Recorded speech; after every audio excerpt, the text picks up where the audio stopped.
Many topics, but right now I want to talk about personal qualifications. The vice president is often the last voice the president hears before making consequential decisions. We want to ask you about your leadership qualities. Governor Walz, you said you were in Hong Kong during the deadly Tiananmen Square protests in the spring of 1989. But Minnesota Public Radio and other media outlets are reporting that you actually didn't travel to Asia until August of that year. Can you explain that discrepancy? Yeah, well, and to the folks out there who didn't get at the top of this, look, I grew up in small rural Nebraska, town of 400, town that you rode your bike with your buddies till the streetlights come on, and I'm proud of that service. I joined the National Guard at 17, worked on family farms, and then I used the GI Bill to become a teacher, passionate about it, a young teacher. My first year out, I got the opportunity in the summer of '89 to travel to China. 35 years ago, be able to do that. I came back home and then started a program to take young people there. We would take basketball teams, we would take baseball teams, we would take dancers, and we would go back and forth to China. The issue for that was to try and learn. Now look, my community knows who I am. They saw where I was at. Look, I will be the first to tell you, I have poured my heart into my community. I've tried to do the best I can, but I've not been perfect, and I'm a knucklehead at times, but it's always been about that. Those same people elected me to Congress for 12 years.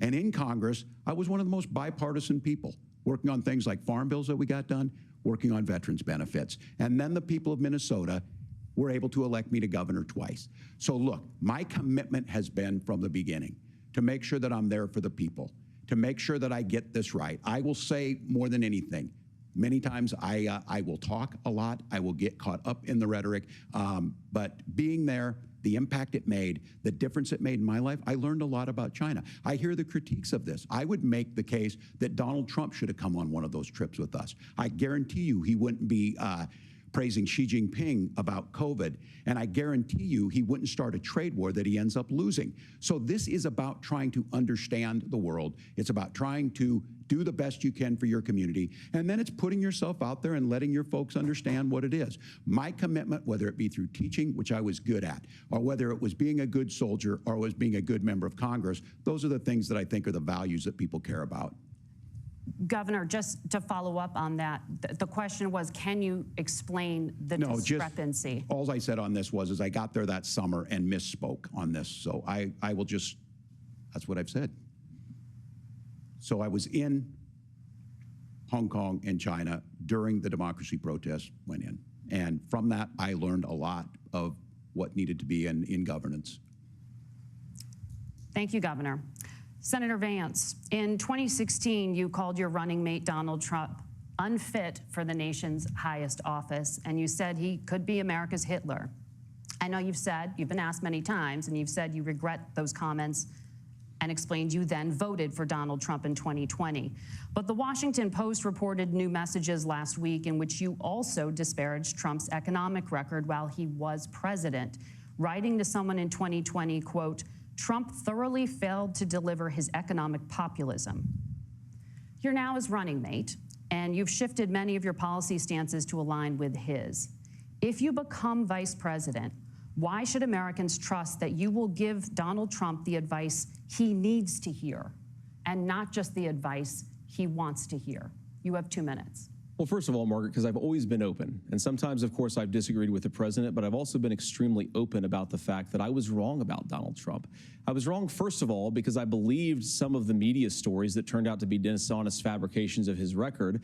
But most importantly, Donald Trump delivered for the American people. Rising wages, rising take-home pay, an economy that worked for normal Americans, a secure southern border, a lot of things, frankly, that I didn't think he'd be able to deliver on. And yeah, when you screw up, when you misspeak, when you get something wrong and you change your mind, you ought to be honest with the American people about it. It's one of the reasons, Margaret, why I've done so many interviews is because I think it's important to actually explain to the American people where I come down on the issues and what changed. Now, you pointed out to messages from 2020.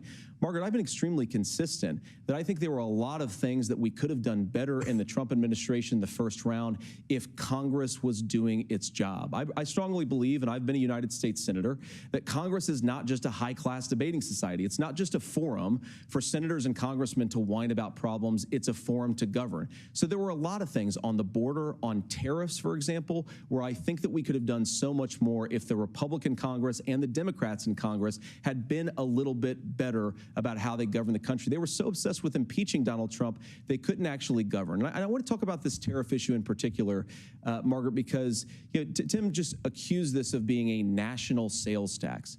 Look, the one thing, and you're probably surprised to hear me praising Joe Biden, but the one thing that Joe Biden did is he continued some of the Trump tariffs that protected American manufacturing jobs. And it's the one issue, the most pro-worker part of the Biden administration, it's the one issue where Kamala Harris has run away from Joe Biden's record.